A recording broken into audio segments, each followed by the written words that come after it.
Greetings and welcome back to the Osha Cerese Show. I am your host, Osha Cerese, and this is your daily dose, weekday dose of real talk.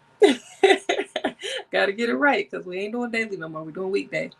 But this is where culture meets coaching, where healing meets headlines, and where we utilize alchemy to transmute gossip into growth. We back in the lab. This is episode 46. Thank y'all for pulling up. I don't like the way that light is shining. Let's see here.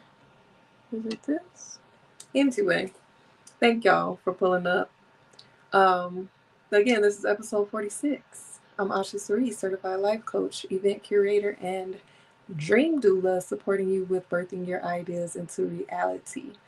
Thank y'all so much for your support and pulling up and, doing what you do when you do what you do. And yeah, last night we had a change of scenery. We had some things that I was going through. So if you didn't see me because you're used to watching this show on IG, I keep telling y'all, you need to be subscribed to the YouTube channel because that is where this show lives. And yesterday was actually the first official show that I did not stream on Instagram. I'm streaming there now, but y'all need to come on over to YouTube, subscribe to the channel. It's youtube.com/at Osha Cerese, the at sign. It's linked in my bio, which makes it easier for you to go ahead and click that button and come over here and subscribe. So again, celebrating episode 46, drink of the night. I love me a good old thing of lemonade. So we're going to toast to a great episode 46. Great vibes, great energy, happiness, love, success, abundance, wealth, and unexpected blessings. That's what we're going to toast to. Cheers. Just put this in the refrigerator not too long ago, so it's not as cold and icy as I would like it to be, but it's still good. So I'm not going to go up and down like I normally do. But again, go on ahead and come on over here to YouTube and subscribe. We're going to be talking about a few things today. We celebrating Black History all year, and we are celebrating Women's History Month in the month of March. So today we are honoring the Honorable, legendary gospel singer Shirley Caesar. Shirley Caesar is just one of them ones. Y'all know that. She was born October 13th, 1938 in Durham, North Carolina. She was the 10th of 13 children. Her father, Jim Caesar, was a minister and a member of a gospel quartet, which deeply influenced her musical journey. Shirley began singing at local churches and by age 12, recorded her first songs, making her let's rewind. By age 12, she recorded her first songs, marking the start of her illustrious career. In 1958, at 19 years old, Shirley joined, I don't feel comfortable calling her Shirley, Miss Shirley Caesar joined the Caravans, a prominent gospel group, where she gained national recognition. And after 8 years, she embarked on a solo career, producing hits like No Charge and my personal favorite, Hold My Mule. Her dynamic performances and soulful voice earned her titles such as the First Lady of Gospel Music and the Queen of Gospel. So she has won 11 Grammy Awards, 15 Dove Awards, 14 Stellar Awards. And in 1999, she received the honor from the National Endowment for the Arts. In 2016, Miss Shirley Caesar was honored with a star for her contributions to gospel music on the Hollywood Walk of Fame. Despite her personal challenges, including the loss of her father at a young age and caring for her ailing mother, Miss Shirley Caesar remained steadfast in her faith and mission. She founded outreach ministries, providing food, clothing, and shelter to those in need, and exemplifying, her commitment to service. And back to Hold My Mule, y'all. I have my favorite gospel songs, but the reason why Hold My Mule is so near and dear to me is because my grandma, my paternal grandmother, she was a Baptist, Christian Baptist woman. Um, and whenever we would go to her house, she had this tape. I don't know where that weird light is coming from. It's not here. It's something else. Um, she had this tape that she would play while we were eating our oatmeal and cereal and toaster strudels or whatever, getting ready to go to church. And one of the songs it had on it was Hold My Mule. And, it's the story of old Shouting John about how, he was cutting up in the church, getting the Holy Spirit and doing the most. And the people at the church that he was attending, they were dignitaries and they didn't like how he would be shouting and jumping and doing all his things, praising the Lord.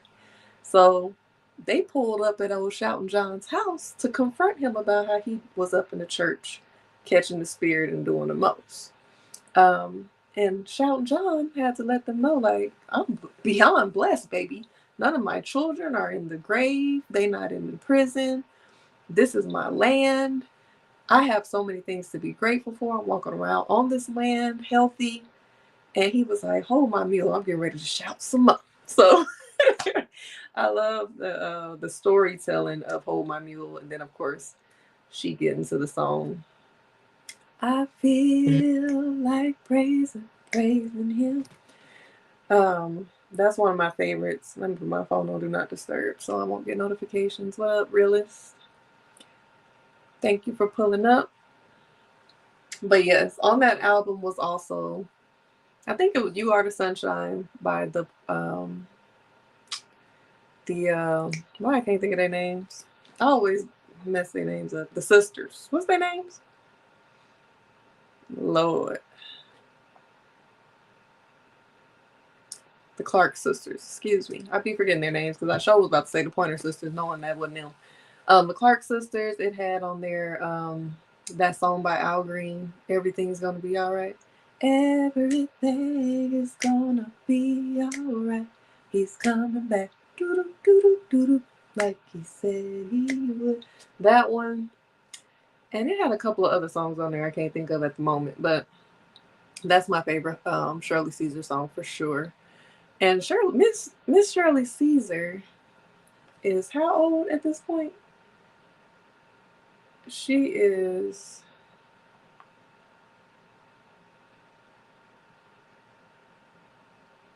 86 years old, and she still be rocking stilettos and be walking and ripping and running up and down and back and forth on them stages, cutting up. So we honor Miss Shirley Caesar and her legacy, and I'm grateful that she's still here to continue to give us beans, greens, potatoes, tomatoes, lamb, hog, dog, you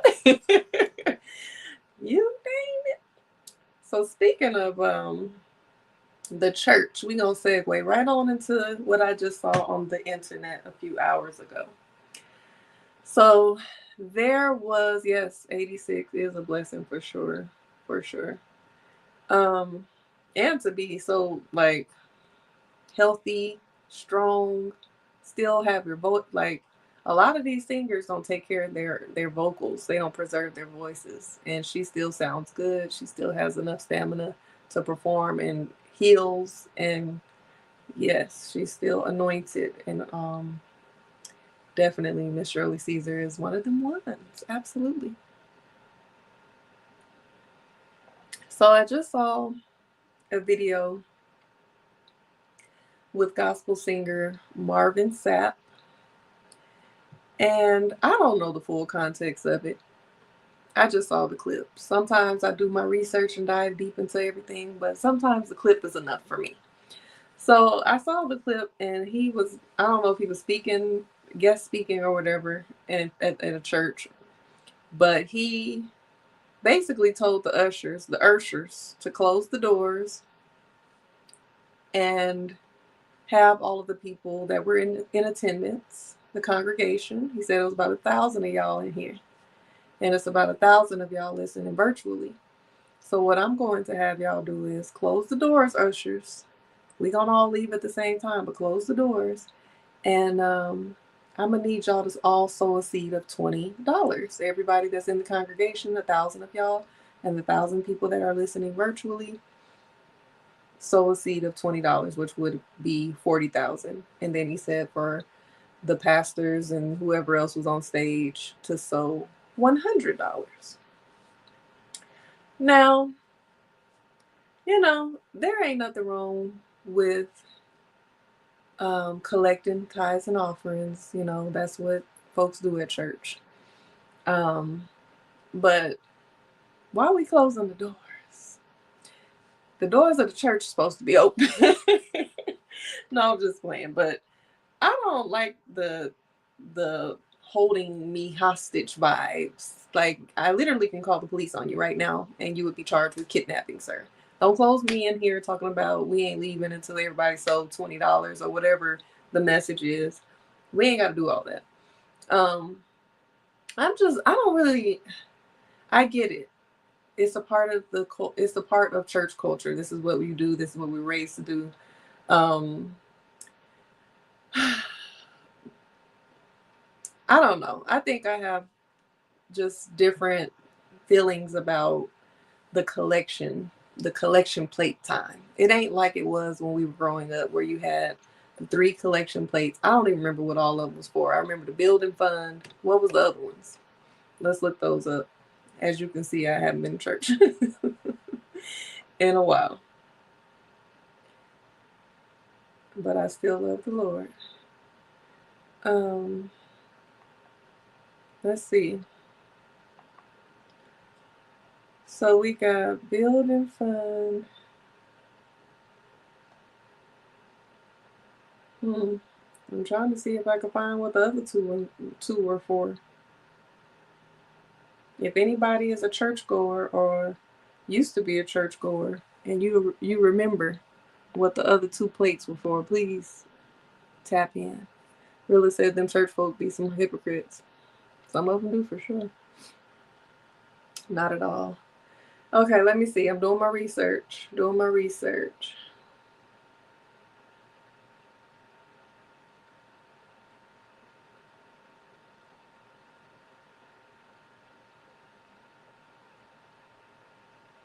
I don't know. But y'all remember, back in the day, it used to be 3 plates. One of them was for the building fund, one is for some other fund, and the other one was for another fund. And I don't know, it just used to always be awkward because I didn't grow up rich, ain't rich right now. But I just remember, like, if you didn't have any money, you were encouraged to still go up and tap the plate, but it's embarrassing to not drop something in. Somebody might give you $1 or some change to pour in there. But I think with him closing the doors and saying everyone in there needs to sow a seed of $20, especially in the climate that we're in with inflation, people are in poverty. People may have used their last to just put some gas in their car to get to the church or whatever. It kind of puts people on the spot if they don't have it to give.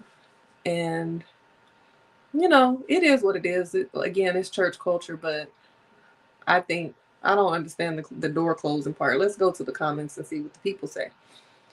But I'm going to tell y'all a story about an experience I had at a church too, after we get into these comments.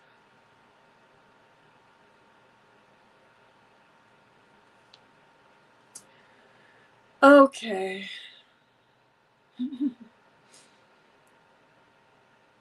So someone said, can we find out the results? I'd like to know how many people listen to him. Never.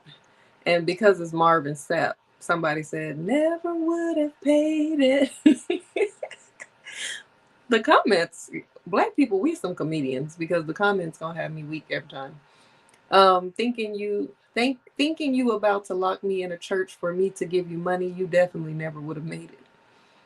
God don't need money, but y'all ain't ready to have that conversation. somebody put the GIF emoji of LeBron walking out of the press conference with his briefcase, unbothered with his shades on. Someone else says, so what he kept them hostage until they complied. Someone else, anybody asking for that much money should be investigated. That's a fire hazard, among other things, Marv. This is one of the reasons people don't like churches, and especially mega churches. I would have walked out gracefully and never walked back in. Take the proceeds from that R&B album. Ooh.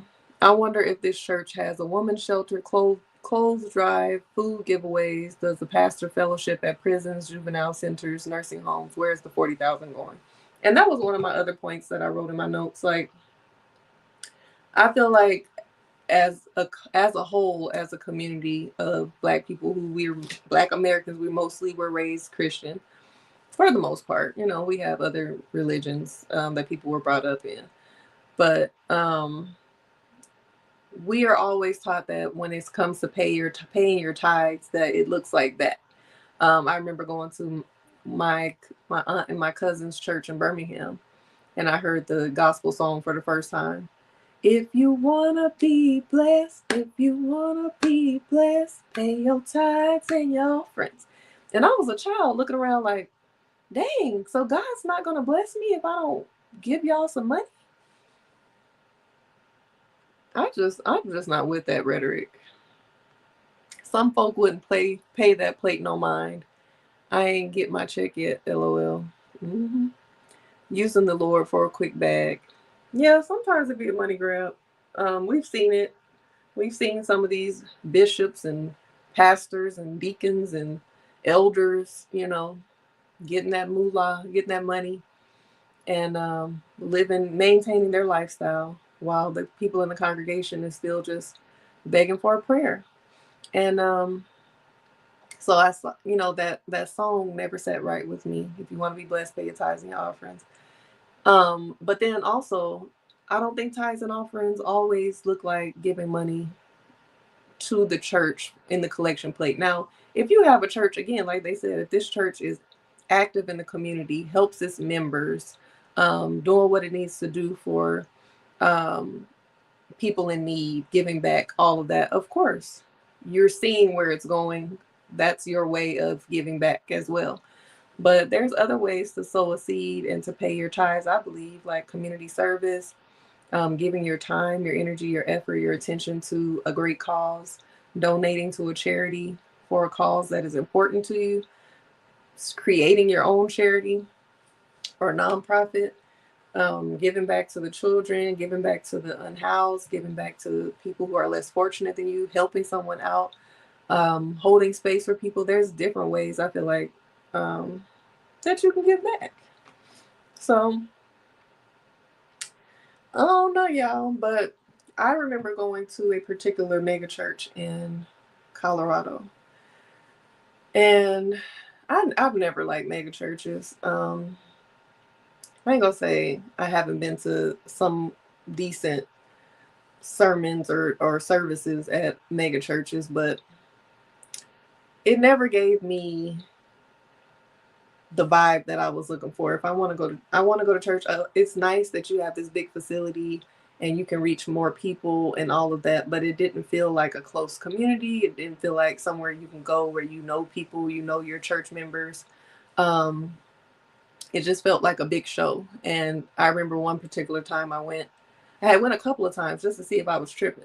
But you know, when you go to church, there's a program, there's an order of events that's going on. You might have, you know, the choir might sing as people are coming in. There may be an opening prayer or something. Choir may sing. The little old lady might get up and do church announcements. The choir may sing again. The pastor gonna preach. Choir sing again. Offering, whatever. Prayer, come to the altar call. All of these things. I don't remember the exact order. You know, it's been a while. But when I went to this mega church, I remember, because I love the choir. I feel most impacted by the music and the words of gospel music. That's when I feel like I can just let it all out, let my tears out, pray, cry, whatever I need to do. And I love a good sermon where I feel like I'm being taught something, not just when I'm being preached at or judged or criticized, or you in there taking personal shots at people, and just because you got a preacher voice on, you feel like you're preaching with really you just talking shit. I don't like that. So anyway, at this particular church, I remember the choir saying, the choir was very giving, very much professional choir. Like, you got to audition to be in the choir. Ain't no, oh, I want to be in the choir. Okay, come to choir rehearsal. No, you got to be able to sing and come to rehearsals and be on time and be professional. And they got choreography and all the things. The choir sang, performed. Let's just say that the choir performed. Um, the pastor came up and did a prayer, not a sermon. And then he was like, pass the collection. I don't know if he said plates, but he said, we're going to do a collection. In the average Christian church, the usher board are little old ladies or middle-aged women. These ushers were big old grown ass, muscle bound, strong ass, security guard looking men. Like, big suits, muscles, looking like, don't play with it. The collection plate was not a plate that you pass around like the old school. They were big. I wish I had my trash can for my bathroom. Big, clear, waste basket, bucket sized collection cans. Collection bins. We're going to call them bins. And the ushers or security guards, I don't know which ones they were, had their flashlights at the end of each pew. Really, they wasn't pews, it was each aisle, and had their flashlights, and they was going like that, like you would do if you was at the club helping somebody get through the club. But they was like, all right, pass it back, making sure nobody's stealing the money.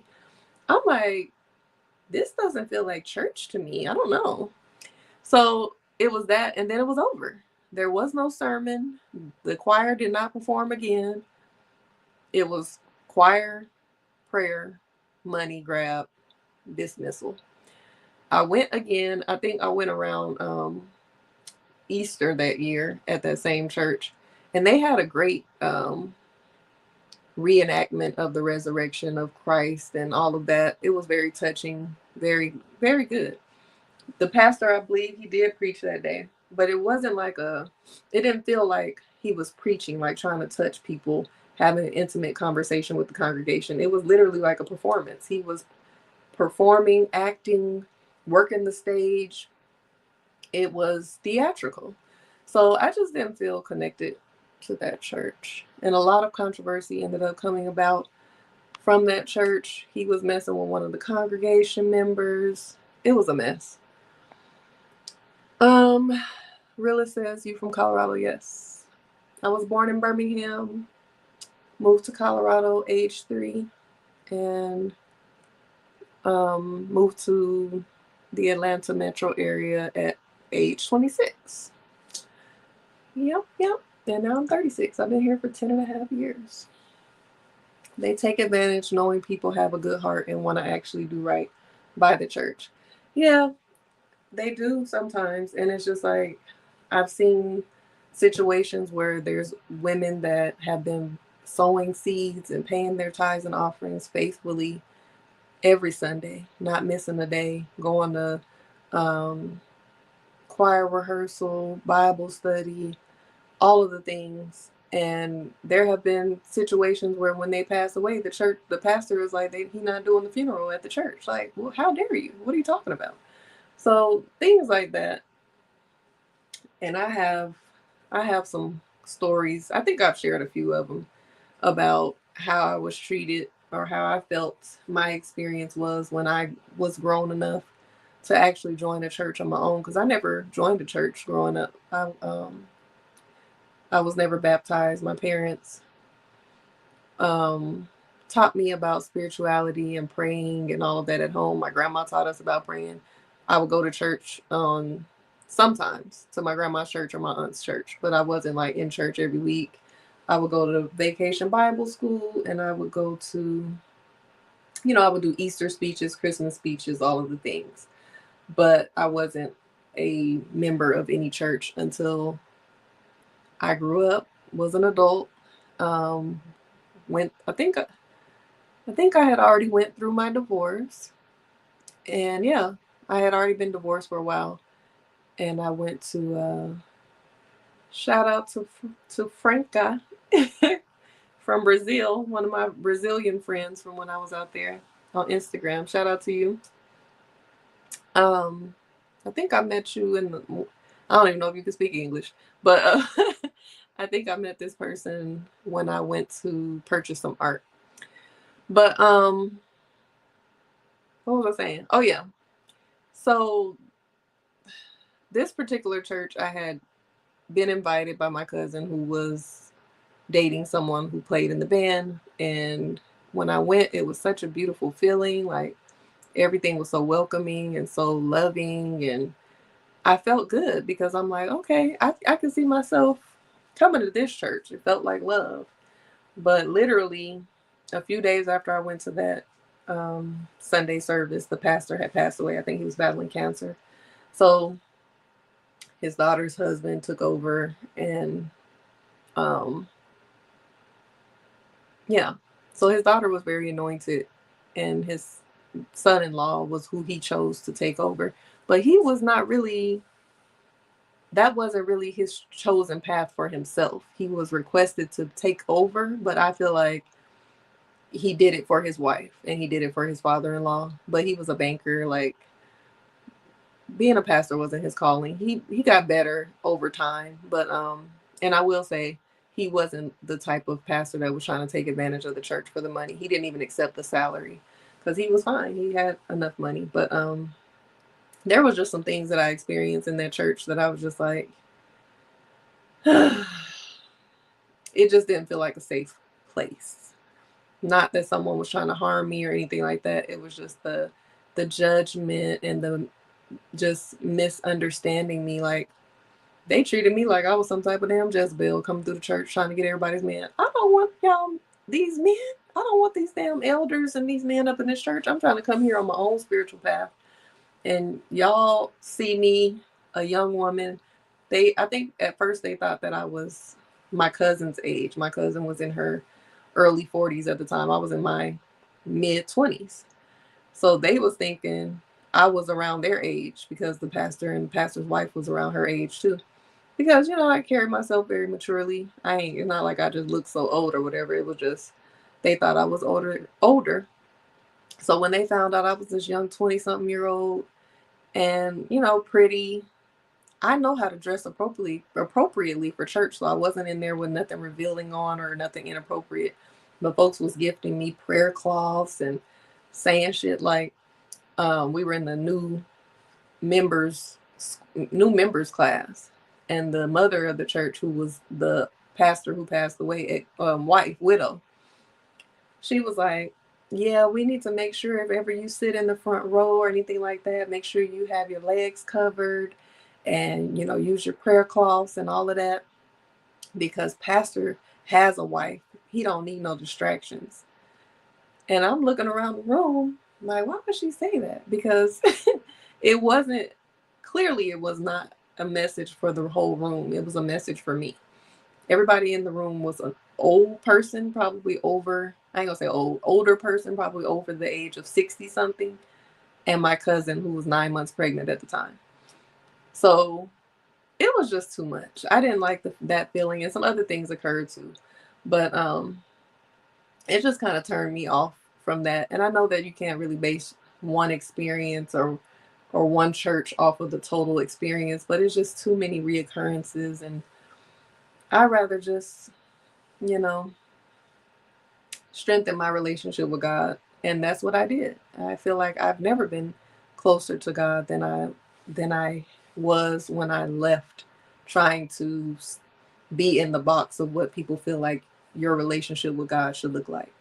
When I was at the church, I'm not a shouting Holy Ghost, dancing and doing a lap around the church type praiser. I'm more centered with my praise. And I might, just go within and talk to God, pray, thank God. I might cry, whatever it is that I feel the need, that I feel called to do naturally. But I was judged because I wasn't the run the lap, shout, fall out type person that they have to come throw a sheet over. And it wasn't just like in my head. These were things that were actually said to me. And I remember sitting, I probably told this story before on here, I don't know. But I was sitting in church one day, and the elder, he had already been judging me in different ways, subliminally. But I was picking up what he was putting down because I have the intuition. Like, you're not about to just keep subbing me and shading me, and I'm not picking up what you're putting down. But this particular day, he was praying, and I think I was just looking down like this as he was talking. I don't even know if he was praying. He was preaching. And then he might have started praying or whatever. I'm looking down. I might have looked up because I heard something or whatever the reason was. I'm not looking up trying to look at what nobody else is doing. Whatever reason I looked up. And I remember him saying something like, yeah, you need to be praising God. If you love God, you need to be doing this and doing that. And you don't need to be looking around worrying about how other people is thinking, what they thinking or what they doing or something. In my head, I'm thinking, ain't that what you doing right now? Because you talking shit about me. So that means you looking at me instead of closing your damn eyes or finding you somebody else to look at and talk to. But again, it could have been one of them times where, you be in the church and the pastor or the elder is preaching and you think the message is for you and it's really not. This time I knew that he was talking about me. So he said some other shit, talking about, if you love God, you're supposed to be doing this, da da da da. So then he says, if you love God, I want you to stand in front of me and get in this prayer line. I'm about to pray for y'all. So, everybody starts getting up, going up, walking up. I walk up. Really didn't want to because I knew he was talking shit about me. But I'm like, what I look like if a nigga talking about if you love God, come stand up here and I don't go up there. So I'm standing in the line, and the church, the choir is saying, they're singing, "You Don't Know My Story." So as I'm standing in this line, I start crying because I have a story. Like, I've been through a lot.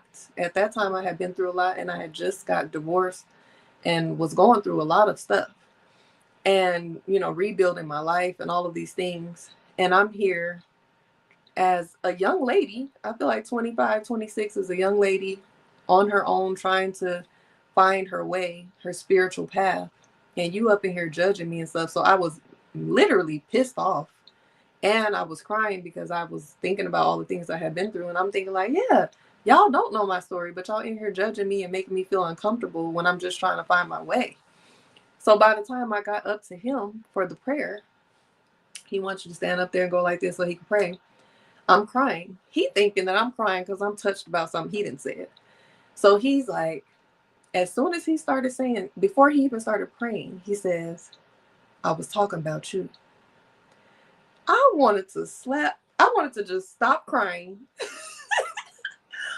cuss him out and slap him and be like, yeah, I know. Because it wasn't about what he was saying. It was I just felt like I was being antagonized. I felt like I was being hazed. I felt like I was being harassed.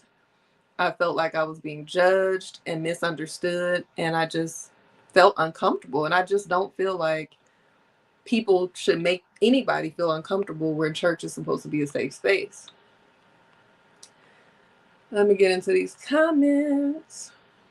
Rilla says, I'm still working on my relationship with God. It's a process. Yeah, it's a process. And it's your own personal journey. And nobody has a right to judge you on whatever your journey is, tell you what's right and wrong. That's something that you have to come to grips with yourself, come to terms with.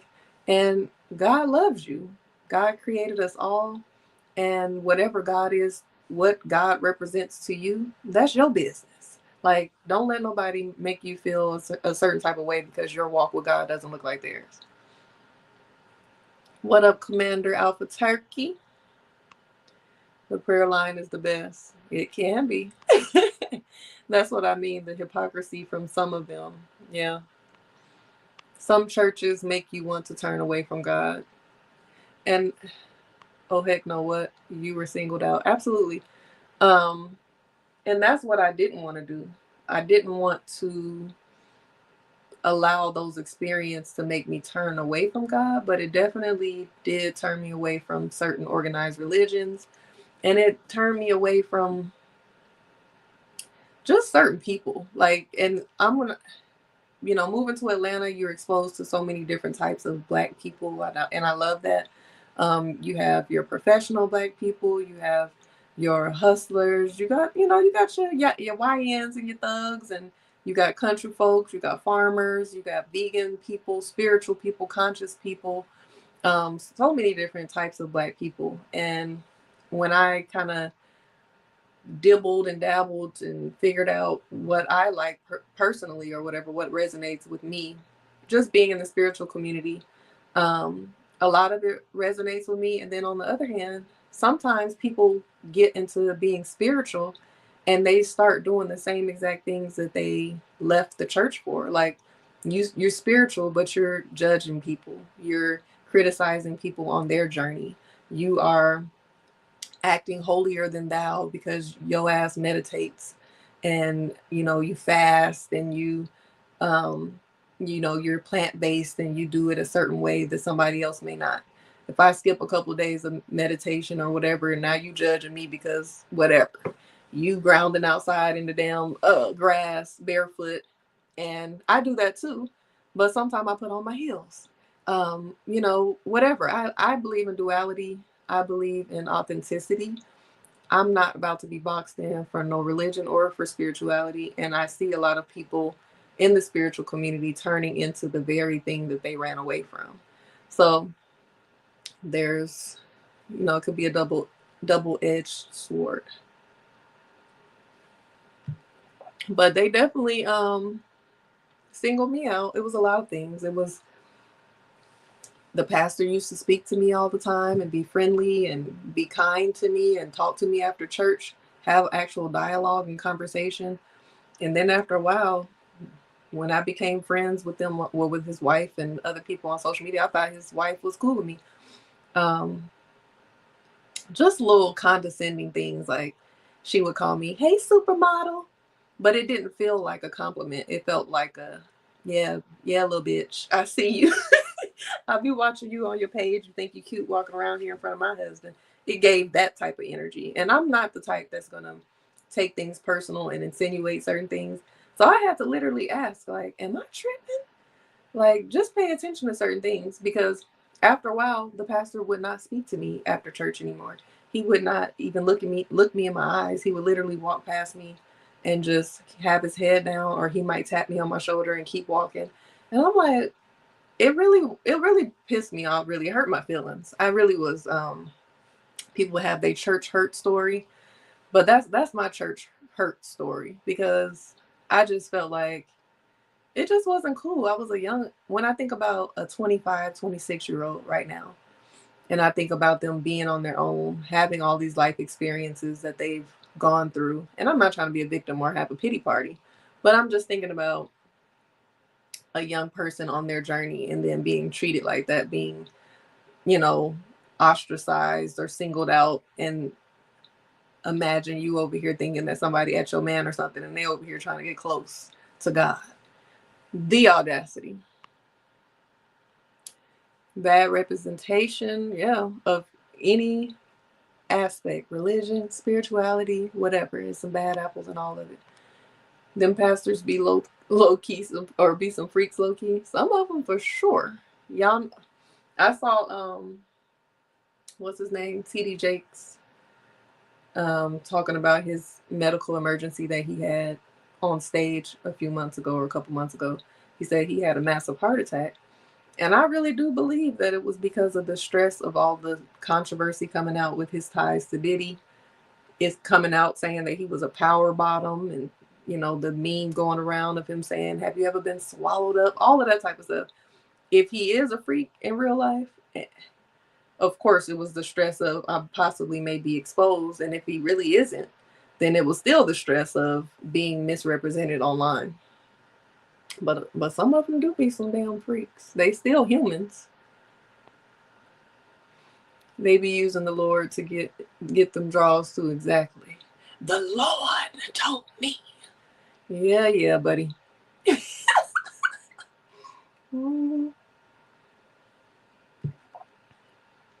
Forgive me, Lord. The Lord is my shepherd. He know what I want. But yeah, I just say, with the Marvin Sapp thing, whatever I don't know. I want to know how the actual congregation. I want to know if they got the 40,000. I bet you they did. And what the congregation felt when he told the ushers to close the doors.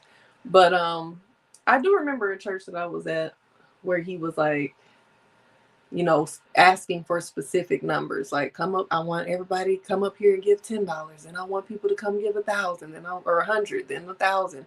So a lot of these people get into ministry because they have gift of gab. You see a lot of pimps go into ministry because they are used to having the gift of the gab, being able to manipulate people, being able to get money from them. Look at Bishop Magic Don Juan. He was a pimp. Now he a bishop. I don't know if that's a joke or not, but I don't think so.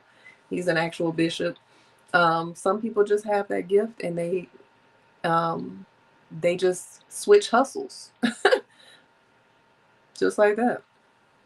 So I just say, when it comes to finding a church home, finding a spiritual path, you just have to be careful with whatever decision you make, because there's some beautiful anointed people, beautiful people that are spiritually gifted, that are, about light and love, and they are really supportive of you in your journey. They want to help you.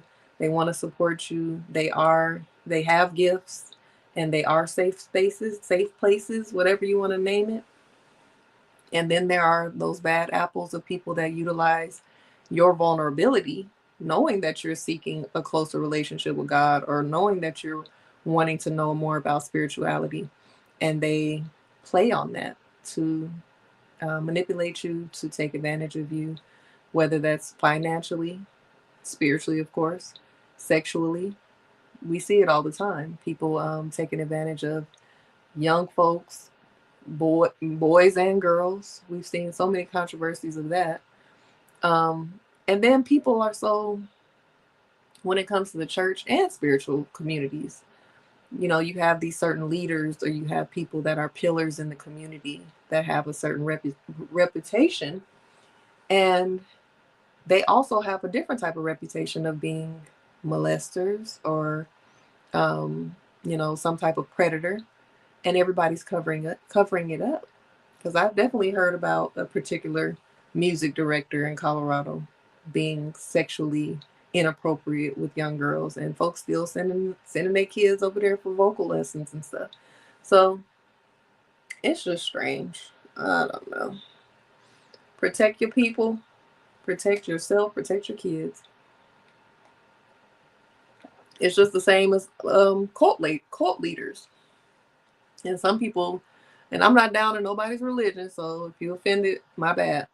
But I've heard so many horror stories about Jehovah Witness, and what goes on in the kingdom halls and all the meetings and stuff. I've heard a lot of horror stories about not Seven-Day Adventist, well, Seven-Day Adventist too, but Scientology and some of the practices they have there, and all of it kind of reminds me of the same type of abuse, manipulation, torture, and practices that I've heard when it comes to cults. I did a show. Did I do a show? I want to say I did an episode talking about Nature Boy's cult.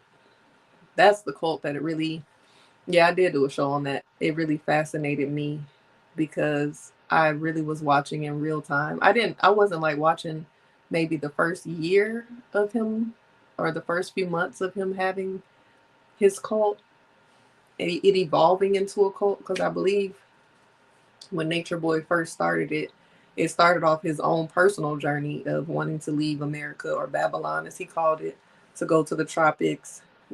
Had a plant-based diet that he created called the B6 diet. Study astrology, astronomy, spirituality, different things, grounding. He had different principles that he would study. And then he started inviting other people to come with him on his journey. And it seemed like it started out as an innocent thing to like free themselves. Because when I ran up on Nature Boy and all them, I think they were Carbonation by then. He started off calling them Melanation. They might have been Melanation when I started watching.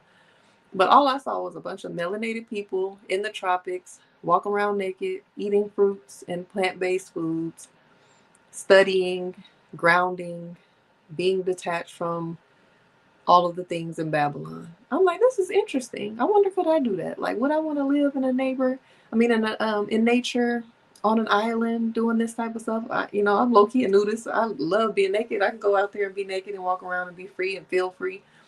But then as I kept watching, I'm like, oh, something is a little strange. So I really did see the shift into something that was for community and for healing and for elevating to occult abusiveness, manipulation, isolating people from their loved ones, people leaving their kids and their families and going against them so they can be under his program. And it became a mess. Then he got right back into being a pimp. It went from, oh, we're polygamous, because that was another thing. Once I started seeing that, I'm like, oh yeah, it ain't for me. But he went from like them being polygamous, then he started matching people up, then he started wanting all the women, and it was just so much.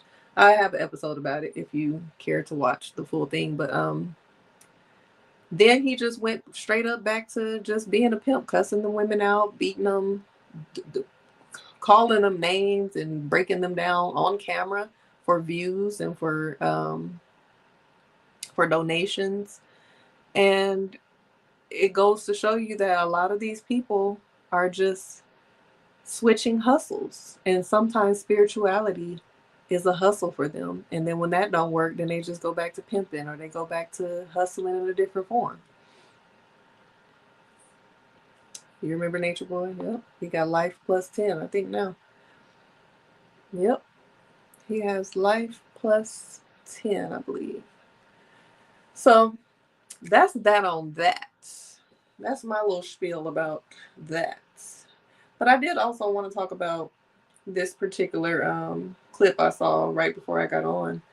I'm going to play it. I don't watch these dudes Fresh and Fit. I know a lot of guys like them.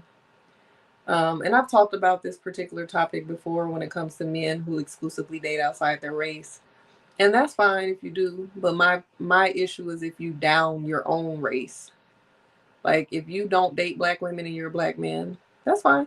But don't be over here comparing black women to other people or saying, black women ain't this, black women ain't that, da da da da. That's not necessary. Just date who you love, have your life, whatever. So I've seen certain clips of the Fresh and Fit guys being very combative with women when they're on, when they're guests on their show. I guess they would be considered being a part of the red pill community or the manosphere or whatever. So I don't agree with all of their ideologies. Some things that certain guys in red pill, manosphere, whatever say, I can understand, but some of them I don't align myself with. So I saw this clip of this comedian named Akash Singh. He's an Indian man, and he was talking about dating outside the race, and he was basically telling the fresh and fit guys what he thought. So the guy who reposted the clip, he's a life coach. His name is King Taj Zia, and he says the issues with the host of Fresh and Fit's the issues with what the hosts of Fresh and Fit say and do run much deeper than surface level controversy. They reflect a dangerous pattern of misogynoir, which is the intersection of anti-blackness and misogyny, specifically directed at black women. When they say things like they don't date black women and mock names like Shaniqua or LaQuisha, they aren't just expressing a harmless dating preference. They're reinforcing harmful stereotypes that have historically devalued and dehumanized black women. Excuse me, y'all, if y'all see me itching. I was outside all day. Allergies cutting up. Um, these comments contribute to a toxic culture that labels Black women as aggressive, undesirable, or unworthy of love and softness. What's especially troubling is how they frame their views as personal choices while broadcasting them on a massive platform, using ridicule and mockery as entertainment. This behavior feeds into a larger societal narrative where whiteness and proximity to it are idealized, white blackness, especially in women, is shamed. Or wild blackness. Sorry, little words. While blackness, especially in women, is shamed. Rather than uplifting or engaging in respectful discourse, Fresh and Fit profit off of putting others down, especially women of color. Their actions don't just reflect internalized racism, they amplify it, influencing young men and fueling cycles of disrespect, emotional violence, and cultural harm. What many critics have pointed out, including this guy who I'm about to play the clip, Akash Singh, in the clip above, during their appearance on Flagrant, is the hypocrisy. Men of color rejecting women of their own ethnicity while craving validation from whiteness. The rejection is often not about Black women themselves, but a reflection of these men's internalized shame, lack of self worth, and deep insecurity. So I'm going to play the clip. Corny is my preference is not my women. Now, I thought it was I'm not dating my women, period, which is the corniest human being outside of a criminal to me, period. Those are your roots. Those women are reflected in your roots. So if you're saying, hey, I don't generally date them, but I have more space for it, even though I still think it's a little corny. Akash only dates brown. Akash has been with one girl in his life who's his wife. That's my wife. That's an Indian woman. So this is like loyal through and through. Okay. And I understand it's not as important for y'all, but as an Indian, there's not a lot of us who are famous. So whether you like it or not, people are looking at you as a role model. You guys have established yourselves as role models. From simps to pimps, which is another motto I find kind of corny, but I looked into what you guys are about. And a lot of the shit is just childish, which is fine if you want to be funny. We just talk about how doctors ain't shit for 45 minutes. We are not in any way life coaching. We are not in any way trying to help men outside of, hey, come have a laugh for a couple hours. Right. If you're going to paint yourself as life coaches and then say shit like, my preference is, which is honestly bullshit. It is, I don't want to date Black girls. That's the way every Black dude that fucks white girls says it. I've dated Black girls in my life. All right, bro. Who the fuck hasn't except me? You know what I mean? Everybody going to dabble in everything.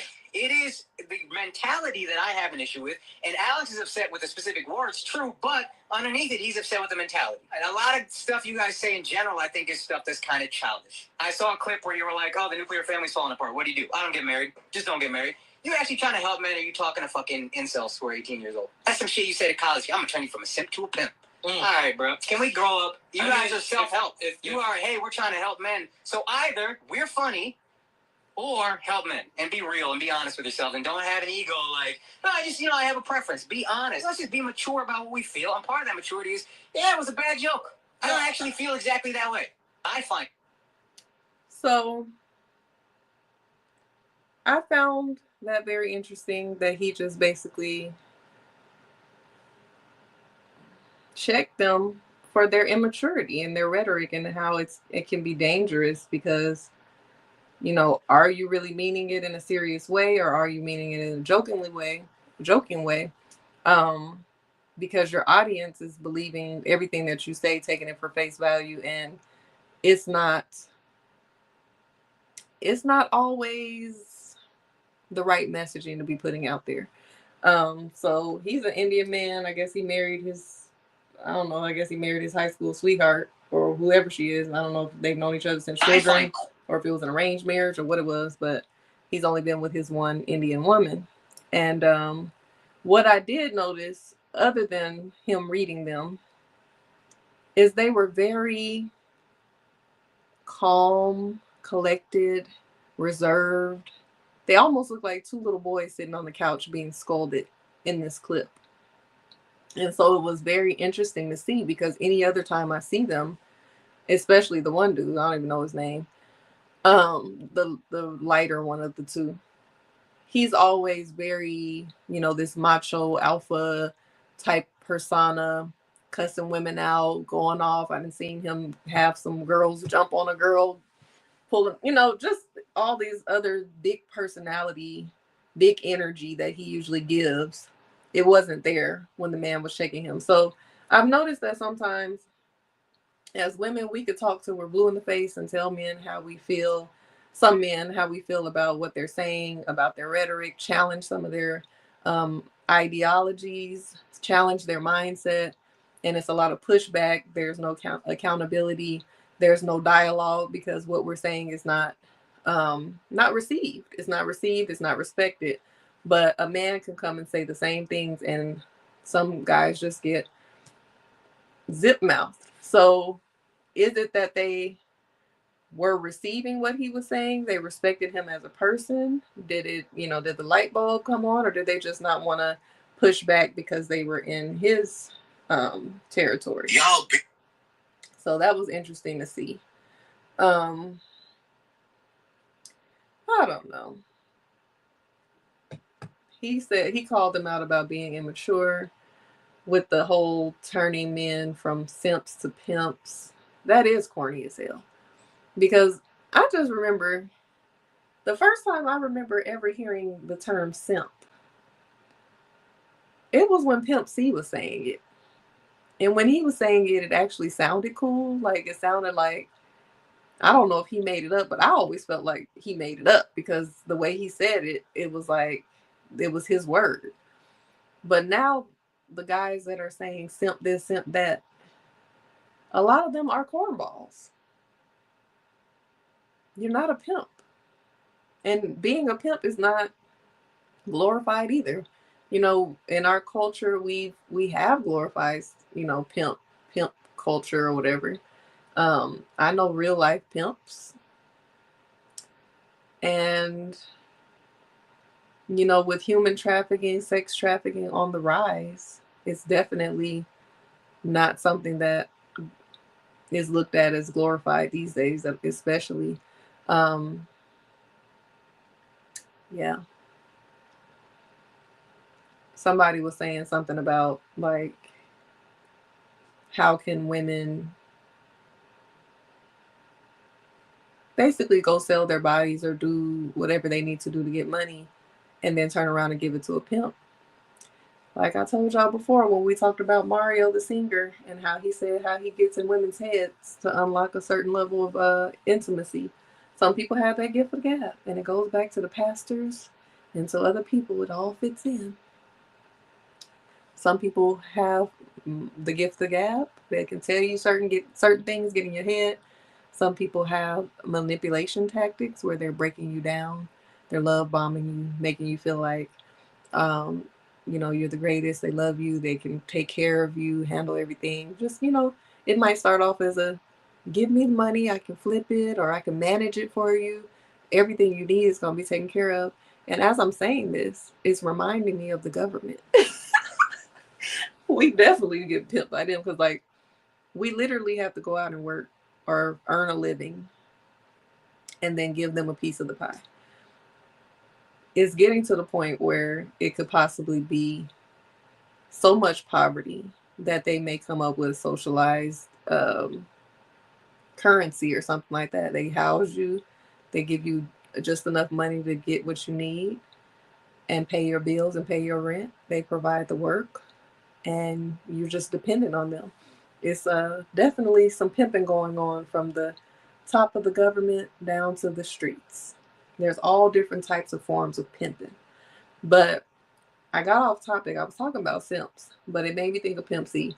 So when Pimp C used to talk about it, and he was saying simps, it just hit different than when I hear certain dudes calling folks simps simply for liking women, loving women, being romantic with women. Sometimes they say, oh, it's if you're putting a woman on a pedestal or if she doesn't deserve to be up there. Like, who's the judge of who's deserving to be on the pedestal? And if you ain't got to put her on your pedestal, why do it matter? If I always go back to Russell Wilson and Sierra, why does it bother certain men that Russell Wilson chose Sierra and Sierra chose him? If you feel like that's not the type of woman that you personally would have wiped up, that's your business. Russell Wilson just signed a new contract. Can somebody that knows about sports explain to me why Russell Wilson keep going to different teams? I don't know why, but I do know he gets paid every time he switches. Now, when he was in the Broncos, I'm not in sports, but I know growing up in Denver, they don't play about the Broncos. Bronco country, Bronco nation, whatever you want to call it. They do not play about the Broncos. So when he came up there and he wasn't performing his best and he had got paid all that money, they did not like him up there. And I think from his teammates to the people of Colorado, I don't think he was treated well there at all. But then of course, was it the Broncos or was it the team he was at before that? Was he with Seattle? They were saying something about him. Was it Seattle? They were saying something about him having his own office and not communicating with the team and not trying to have a brotherhood or whatever. So if he's acting bad and bougie and not wanting to be a part of the team, I could see why his teammates might have not liked him or whatever. But yeah. Anyway, he's going to, I guess, the New York Giants now. He went from Seattle, I think. What's Seattle's team called? He went from there to the Broncos. Then he was with the Steelers, I think, last year. And now he's getting ready to be with the New York Giants. I think he got a 1-year contract. I don't understand the contract. I think it said like 22 million, but 10.5 million guaranteed. I don't get it. Oh, Seattle Seahawks. Is that what it's called? Washington Seahawks? I don't know. What's the name of the team, y'all? I don't be knowing. You ain't watched football since Wilson was a Seahawk. I only watch football. I usually watch like the full Super Bowl if the Broncos are playing. Again, I don't really care about sports like that, but I feel like I'm the lucky charm for the Broncos. When I watch, they always win. And then and because my family loves them so much, that's how I give my support. And then I watch the Super Bowl for the halftime show, but I don't watch the game. The only sport that I really like is boxing, and I don't really keep up with the latest boxers. Like I come from Mike Tyson era. When I was growing up, my dad used to take me to fight parties, and that was when Mike Tyson was fighting. Like I can vividly remember being at a fight party. My dad had his suit on. It was popping too. There was a whole bunch of folks in this house, and me and the other kids were outside in the streets. It was dark. We was playing. We was in and out the house, having us a good old time. And I remember the power went out at these folks' house. So my dad was like, "Come on, we gotta go. I know somebody else is playing the fight." We literally hop in the car, go to his other friend's house. I remember walking in the house. My dad was like, "What happened? What happened?" And the woman was like, "He bit him." And my dad was like, "He beat him?" She was like, "No, he bit him." And that's how we found out that Mike Tyson bit Evander Holyfield's ear off. Seattle Seahawks. There we go. But anyway, y'all know I had to stay at a hotel last night because we got locked out the house. I didn't realize when I booked the hotel that it was so close to the damn highway. It was a nice hotel because when I tell you, I'm telling this story for a reason. When I tell you, I was reading the reviews before I booked a hotel, and they were so frightening. I had to do my due diligence to find a room that I felt safe enough to go to. I read reviews about roaches, bed bugs, and the one that was the kicker, a woman said that she was on the toilet and a rat crawled across her feet. So imagine me trying to find a hotel last night. But I found one. Nice hotel, decent. And it's right in the area of the Braves Stadium. Not realizing it's right off the highway. It was traffic and airplanes that I heard all night. But I was so tired, I got some good rest. But yeah. Oh, that's why I brought that up. When we left today, I was saying we should start going to baseball games and professional basketball games, professional sports events, because they just look like something fun to experience, even though I'm not really into sports like that. I think that going to the games would be fun. A whole ass rat. Ratatouille, not a mouse. She said a rat. So that's that on that. Let me go ahead and wrap this thing up. I didn't realize it was over an hour. I gotta settle in, y'all. It's been a long day, but y'all know I have my spiel. If you would like to get some support on your journey of healing, self-love, self-discovery, if you have some church hurt, if you've been manipulated by a pimp, pastor, or a punk ass motherfucker, book a coaching session with me, because I'm going to help you with your journey of healing from heartbreak, healing from toxic relationships, healing from anything that you've been through, um, childhood trauma, relationship drama, all of the things. And even if you haven't been through something, but you need some support with organizing your thoughts, or coming up with a plan of action of what you want to focus on this season. It's springtime, it's the official new year. You need some support getting on track with things, holla at your girl. But if you do need some support with your healing journey, I recommend my program, One Single Step at a Time. It is a 6-week healing program. It comes with guidance, coaching, and how to beat single guided journal. If you just want to go ahead and get the journal, you don't really need the guidance or the coaching right now. You can always grab your journal, How to Beat Single, um, on my website, ushacerese.com. And 5 Ways in 5 Days is another great program teaching you how to utilize your love language into your daily acts of self-love and self-care, or to uncover any blockages you may have with giving and receiving love. And those blockages can affect giving and receiving love, giving and receiving help, giving and receiving abundance, all of the things. So that can be done in as little as 5 days or as much as 60 days. Self-paced, and it comes with 1 free coaching session.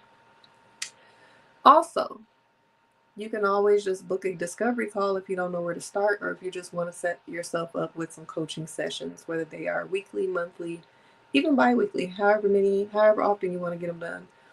And of course, if you are a curator, creator, creative, business owner, entrepreneur, if you have some ideas that you want to explore, if you have some gifts that you want to figure out how to utilize and monetize, you need to book a strategy session. Strategy session is going to get you right every time. That's on my website as well. And if you are a single, Intentional Love Collective is for you. The Intentional Love Collective is a growing database for the hopeful romantics, for the intentional daters. It allows me to curate singles events, speed dating, mixers, and even a little matchmaking for you with your desires, values, and preferences in mind. That will be on my website soon, but it's right now in the link of my bio. So just click the link and you can join the Intentional Love Collective. Also, if you have a story to tell, if you have a situation that you want me to help you unpack, email me at oshacerese@gmail.com. Your story, your topic ideas. If you see a story in the headlines that you want me to talk about and give my perspective, my personal perspective, my coaching perspective on, always feel free to email me at oshacerese@gmail.com. Let me go ahead and give you all some journaling prompts, and I'm going to send y'all on y'all way. I'm about to go unwind. So since we talked about tithes and offerings and how they say if you want to be blessed, pay your tithes and your offerings, I want to ask you to reflect on your motivations for giving. How do your contributions align with your values?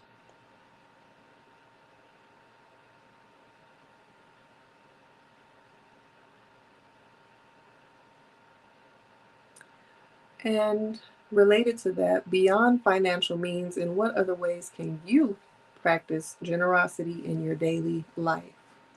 We love a generosity. We love a generous king. We love a generous queen. Generosity. Beyond financial means, in what other ways can you practice generosity in your daily life? And then, since we talked about how the fresh and fit guys got checked and didn't say shit, I'm just playing. I just saw the clip. I didn't really see the full thing, so I can't tell. I'm just going by how they looked in the clip.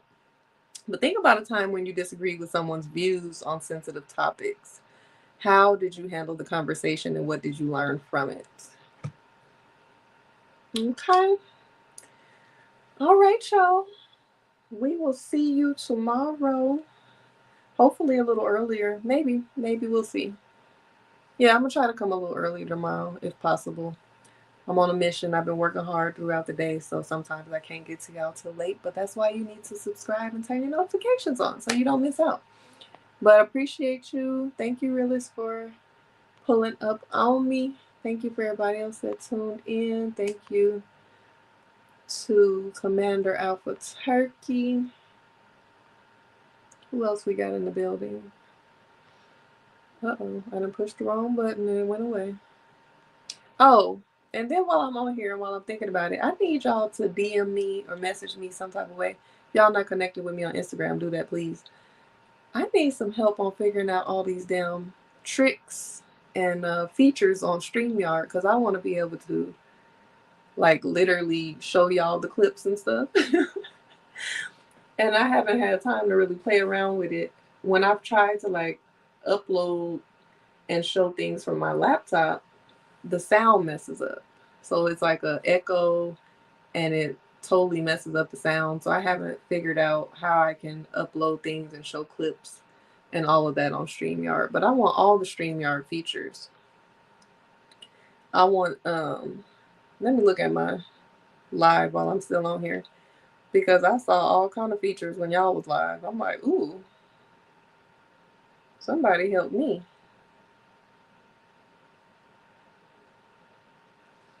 And then when do you get to the point where you can get paid on here? Because I be saying super chats and all that. You have to have a certain amount of followers. Subscribers before the option of somebody sending like super chat and all that. Let me know something. Is that an unlocked feature that I haven't unlocked yet? I probably got to get my 1,000 followers and 4,000 watch hours before I can qualify, huh? But y'all let me know. Osha Cerese on Instagram. I would love if you could slide in my DMs and help me out with some tips for StreamYard. But anyway, good night. Thank y'all. See you tomorrow.